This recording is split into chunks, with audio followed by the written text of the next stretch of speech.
कुमरिया गांव में उस दिन गर्मी अपने चरम पर थी। हवा तक नहीं चल रही थी। सब कुछ एकदम सुन्न सा लग रहा था। ऐसा सन्नाटा था जैसे कोई बड़ा तूफान आने वाला हो। सूरज ढल रहा था और गली गली में धूल उड़ रही थी। गांव के एक कोने में जातव परिवार का घर था। वहां की लाइटें बार बार झपक रही थी, जैसे उन्हें भी पहले से पता हो कि आज रात कुछ बहुत बुरा होने वाला है। चारपाई पर बैठी थी पूजा जातव, 29 साल की, चेहरा शांत, लेकिन उसके हाथ का पल्लू बार बार मरोड़ रही थी, जैसे कोई गांठ सुलझा रही हो जो सिर्फ उसे समझ आती हो। गांव में उसके बारे में फुसफुसाहटें आम थीं। 2 बार विधवा हो चुकी, देवर संतोष के साथ रह रही थी, एक बच्चा गोद में, और ससुर अजय सिंह के साथ कुछ अजीब रिश्ता भी लोग बताते थे। लेकिन वो पूजा को किसी की परवाह नहीं थी। उसे तो बस 18 बीघा जमीन चाहिए थी, वही जमीन जो उसे ग्वालियर में एक नई जिंदगी दिला सकती थी। पर उस जमीन के रास्ते में सबसे बड़ा रोड़ा थी सुशीला देवी, उसकी सास, एक जिद्दी औरत, उम्र 55 के करीब। घर के अंदर सुशीला धीमे कदमों से काम निपटा रही थी। उसकी चूड़ियों की खनक बहुत धीमी थी,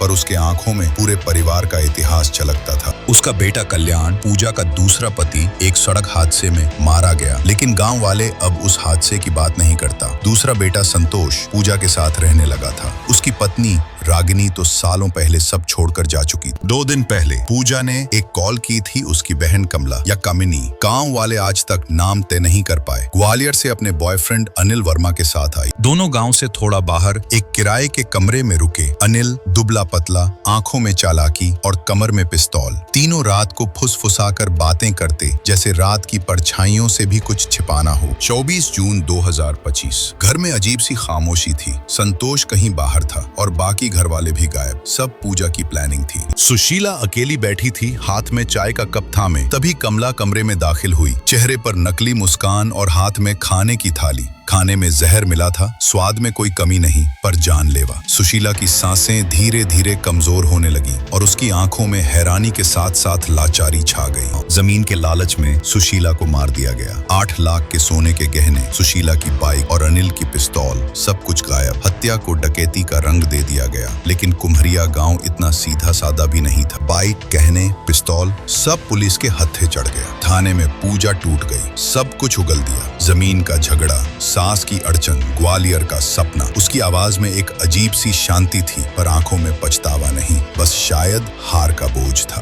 पुलिस सुपरिंटेंडेंट ज्ञानेंद्र कुमार ध्यान से सुन रहे थे। उनकी कलम नोट्स लिख रही थी। लेकिन पूजा की कबूली ने एक बड़ा राज खोल दिया। कल्याण का हादसा शायद हादसा नहीं था। परिवार की दूसरी मौतें अब वो भी इतनी अचानक नहीं लग रही थी। कुम्हरिया गांव में रातें शांत हो गईं। जाटव का घर खाली खड़ा था। दीवारों में ऐसे राज छिपे थे जो कोई बोलने की हिम्मत नहीं कर पाता था। कहीं दूर एक कुत्ता रात में भौंक उठा, मानो उसे पता था कि कहानी अभी खत्म नहीं हुई। दोस्त, ऐसी ही सच्ची क्राइम स्टोरीज और सस्पेंस भरे थ्रिलर के लिए मेरे चैनल को सब्सक्राइब करो। हर नई कहानी में एक नया राज जो तुम्हें सोचने पर मजबूर कर देगा।